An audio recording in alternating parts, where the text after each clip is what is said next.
जय श्री कृष्णा।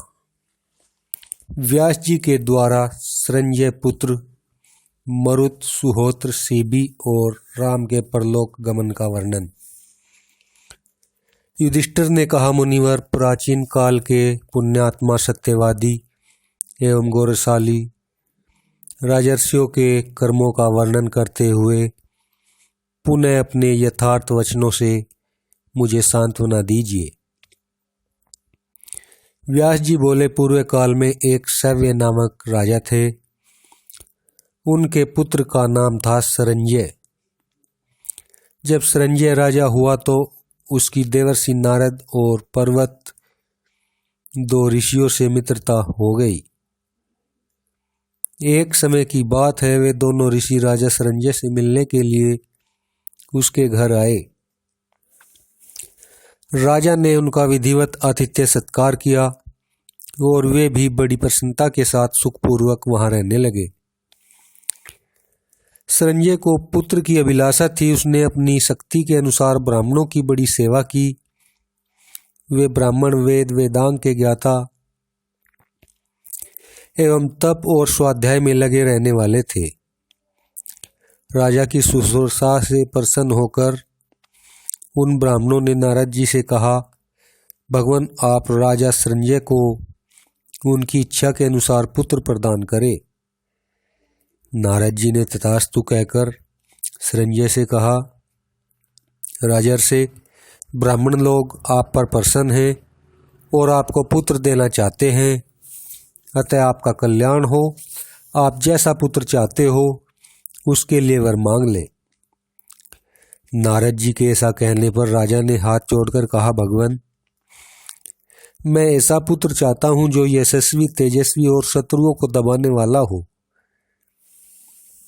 तथा जिसके मलमूत्र, थूक और पसीने भी स्वर्ण में हो। राजा को ऐसा ही पुत्र हुआ। उसका नाम पड़ा सुवर्णष्ठीवी। उक्त वरदान से राजा के घर निरंतर धन बढ़ने लगा। उन्होंने अपने महल, चार दीवारी, किले, ब्राह्मणों के घर, पलंग, बिछौने, रथ और भोजन पात्र आदि सभी आवश्यक सामग्रियों को सोने का बनवा लिया। कुछ काल के पश्चात राजा के महल में लुटेरे घुसे और राजा सुवर्णष्ठीवी को बलपूर्वक पकड़कर जंगल में ले गए। सुवर्ण पाने का उपाय तो उन्हें ज्ञात नहीं था, इसलिए उन मूर्खों ने राजकुमार को मार डाला। फिर उसका शरीर फाड़कर देखा, किंतु कुछ भी धन नहीं मिला। जब उसके प्राण निकल गए तो वह धन प्राप्त कराने वाला वरदान भी नष्ट हो गया। बेवकूफ डाकू उस अद्भुत राजकुमार को मारकर स्वयं भी आपस में लड़ भिड़कर नष्ट हो गए। अंत में वे पापी असंभाव्य नामक नरक में पड़े।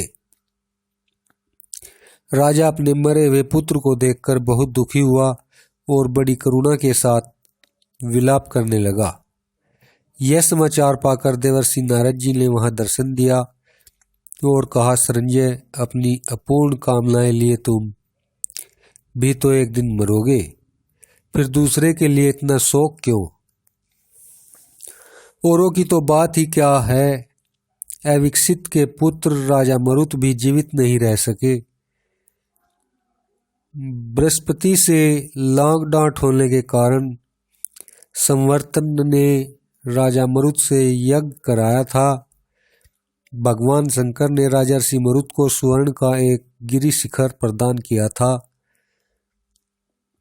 इनकी यज्ञशाला में इंद्र आदि देवता, बृहस्पति तथा समस्त प्रजापतिगण विराजमान थे।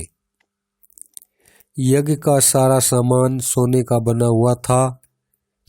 इनके यज्ञों में ब्राह्मणों को दूध, दही, घी, मधु, रुचिकर भक्ष्य, भोज्य तथा इच्छानुसार वस्त्र और आभूषण भी दिए जाते थे। मरुत के घर में मरुत पवन देवता रसोई परोसने का काम करते थे और विश्वदेव सभासद थे।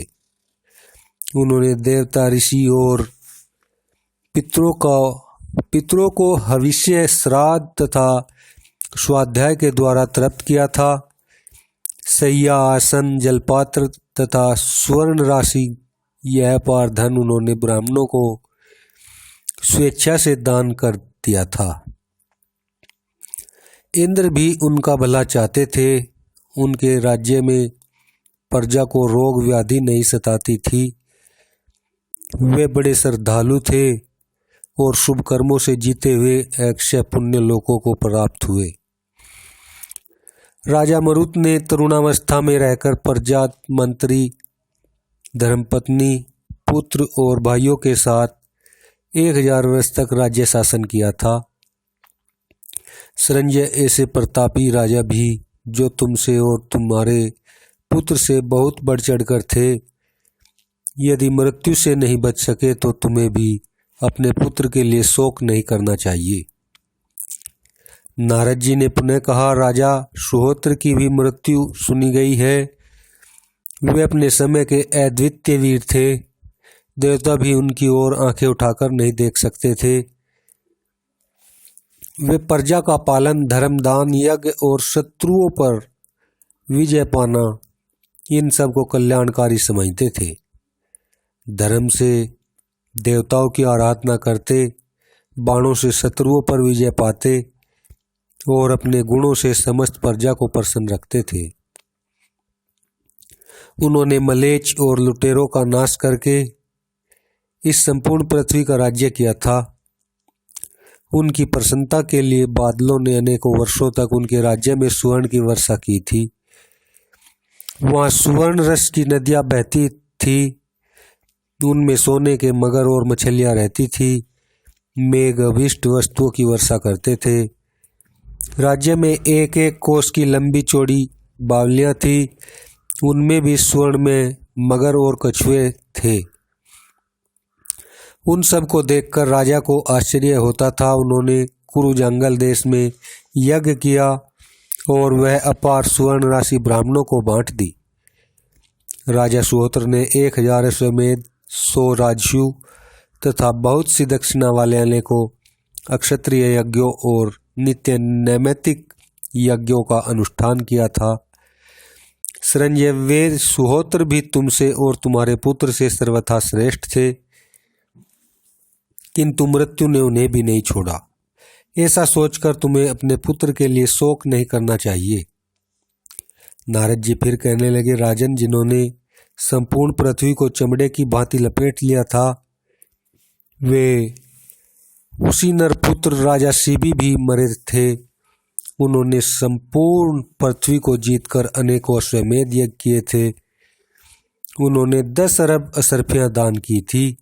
साथ ही हाथी, घोड़े, पशु, धान्य, मृग, गो, बकरे, भेड़ आदि के सहित अनेकों भूखंड ब्राह्मणों के अधीन किए थे। बरसते हुए मेघ से जितनी धाराएं गिरती हैं, आकाश में जितने नक्षत्र दिखाई देते हैं, गंगा के किनारे जितने बालू के कण हैं, मेरू पर्वत पर जितने शिलाओं के टुकड़े हैं और समुद्र में जितने रत्न एवं जलचर जीव हैं, उतनी गौएं शिबी ने ब्राह्मणों को दान में दी थी। प्रजापति ने भी शिबी के समान महान कार्यभार को वहन करने वाला कोई दूसरा महापुरुष भूत, भविष्य और वर्तमान में भी नहीं देखा। उन्होंने कई यज्ञ किए जिनमें प्रार्थियों की संपूर्ण कामनाएं पूर्ण की जाती थी। उन यज्ञों में युद्ध स्तंभ, आसन, गृह, 4 दीवारी और बाहरी दरवाजा, ये सब वस्तुएं स्वर्ण की बनी थी। यज्ञ के बाड़े में दूध दही के बड़े बड़े कुंड भरे रहते थे तथा नदियां बहती रहती थी। सुधन के पर्वतों के समान ढेर लगे रहते थे।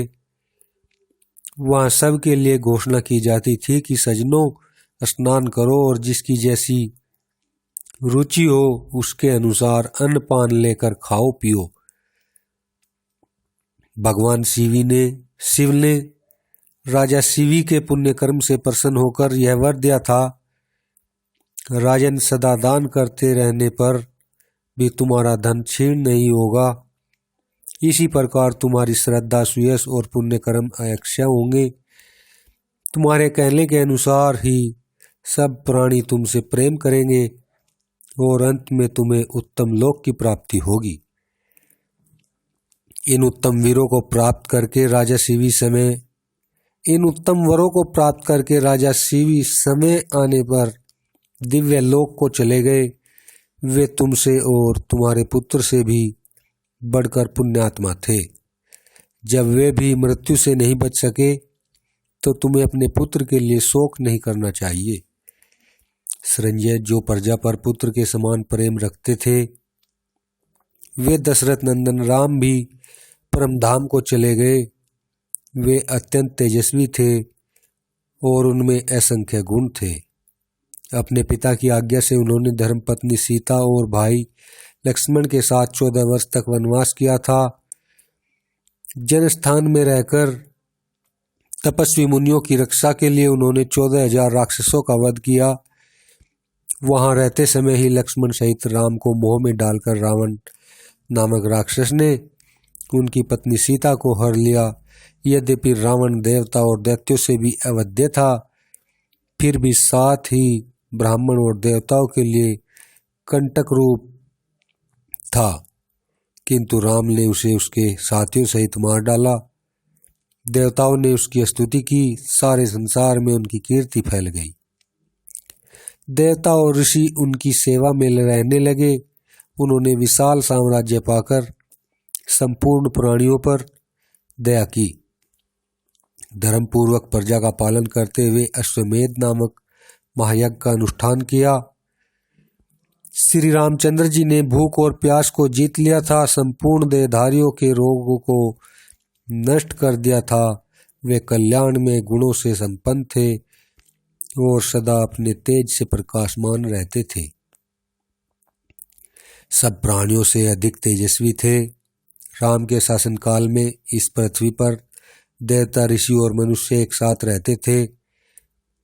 उनके राज्य में प्राणियों के प्राण, अपान और समान आदि प्राण क्षीण नहीं होते थे। उस समय सबकी आयु बड़ी होती थी, कोई नौजवान नहीं मरता था। देवता और पितृ वेदों की विधियों से प्रसन्न होकर हव्य कव्य को ग्रहण करते थे। राम के राज्य में डांस मच्छरों का नाम नहीं था। जहरीले सांप नष्ट हो चुके थे। न कोई पानी में डूबकर मरता था और न असमय में ही आग ही किसी को जलाती थी। उस समय के लोग अधर्म में रुचि रखने वाले, लोभी और मूर्ख नहीं होते थे। सभी वर्णों के लोग शिष्ट, बुद्धिमान और अपने कर्तव्य का पालन करने वाले थे। जनस्थान में राक्षसों ने जो पितरों और देवताओं की पूजा नष्ट कर दी थी, उसे भगवान राम ने राक्षसों को मारकर पुनः प्रचलित किया। उस समय एक एक मनुष्य के 1000-1000 संतानें होती थी और उनकी आयु भी 1-1 सहस्त्र वर्ष की हुआ करती थी। बड़ों को अपने से छोटों का श्राद्ध नहीं करना पड़ता था। भगवान राम की श्याम सुंदर छवि, तरुण अवस्था और कुछ अरुणाई लिए विशाल आंखें थी। भुजाएं सुंदर तथा घुटनों तक लंबी थी। सिंह के समान कंधे थे। उनकी झांकी सभी जीवों का मन मोहने वाली थी। उन्होंने 11,000 वर्ष तक राज्य किया था। उस समय के लोगों की जबान पर केवल राम का ही नाम था। अंत में अपने भाइयों के अंशरूप 2-2 पुत्रों के द्वारा 8 प्रकार के राजवंश की स्थापना करके उन्होंने चारों वर्णों की प्रजा को साथ ले सदेह परमधाम को गमन किया।